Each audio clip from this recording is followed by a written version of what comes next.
LDC উত্তরণ নিয়ে এখনও চূড়ান্ত সিদ্ধান্ত নেয়নি সরকার।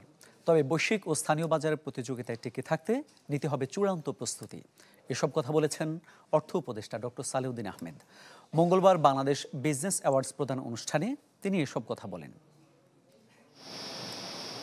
অন্তর্বর্তী সরকারের সময় খুব একটা ভালো যাচ্ছে না ব্যবসার পরিবেশ, নেই নতুন বিনিয়োগ, হচ্ছে না নতুন কর্মসংস্থান। ধারাবাহিক এসব অভিযোগের মধ্যে কয়েকটি খাতের সেরা ব্যবসায়ীদের এই সম্মাননা অনুষ্ঠান। ডেইলি স্টার সম্পাদক মাহফুজ আনাম বলেন, দুঃখজনকভাবে কিছু কর্পোরেট নেতা রাজনৈতিক সম্পর্ক ব্যবহার করে অতীতে ব্যাংক লুট করেছে, কলঙ্কিত করেছে দেশকে।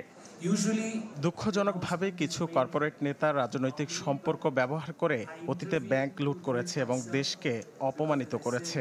তাই প্রথম পদক্ষেপ হবে সৎ ব্যবসায়ী ও অসৎ ব্যবসায়ীর মধ্যে পার্থক্য করা।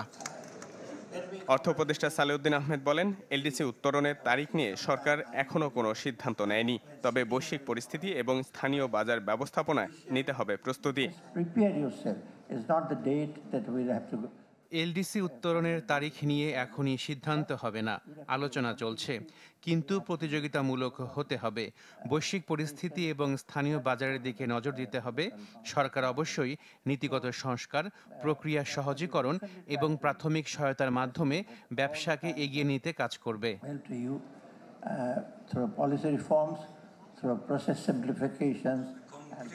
দেশের ব্যবসা বাণিজ্যে অবদানের জন্য এসিআই গ্রুপের চেয়ারম্যান আনিসুদ্দৌলাকে আজীবন সম্মাননা দেওয়া হয়। আর গেল বছরে সেরা ব্যবসায়ী স্বীকৃতি পান প্রাণ আরএফএল এর চেয়ারম্যান ও প্রধান নির্বাহী কর্মকর্তা আহসান খান চৌধুরী।